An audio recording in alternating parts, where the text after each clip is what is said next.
Santo Albertus Agung. Albertus lahir di Laungen, danau kecil Danube, Jerman Selatan pada tahun 1206. Orang tuanya seorang bangsawan kaya raya dari Bollstadt. Ia sangat menyukai keindahan alam dan ia terbiasa menjelajahi hutan-hutan dan sungai-sungai di daerahnya. Ia menempuh pendidikan tinggi di Universitas Padua dan kemudian mulai hidup membiara dalam Ordo Dominikan. Jordan dari Saksoni, jenderal kedua Ordo Dominikan, menganggap Albertus sebagai tokoh yang cocok untuk cita-citanya, yaitu mengkombinasikan hidup rohani, pewartaan, dan mengajar. Ia kemudian mengirim Albertus ke Köln, Jerman, untuk mengajarkan rekannya di semua biara Dominikan di kota itu. Albertus mengajar di sana selama hampir 10 tahun, dan ia semakin terkenal. Oleh rekan-rekannya, Albertus disebut sebagai Yang Agung, Tiang Gereja, Doktor Umum, atau Sarjana Umum. Albertus kemudian diangkat sebagai mahaguru di Universitas Köln.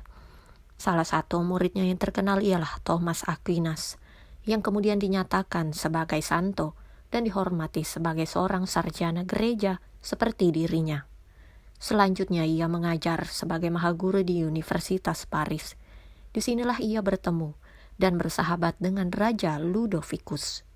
Di kota ini ia menulis banyak buku yang membuatnya semakin terkenal di seluruh Eropa.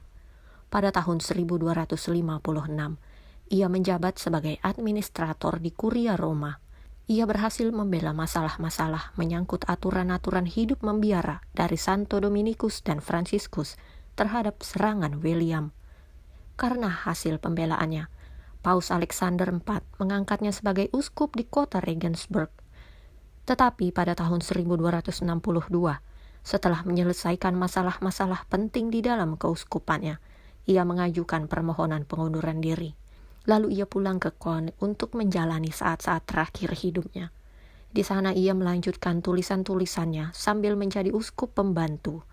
Albertus kemudian mengadakan perjalanan pastoral ke seluruh Jerman dan Bohemia, lalu pergi ke Timur Tengah dan Tanah Suci, dan pada tahun 1247 ia mengikuti Konsili Lyons.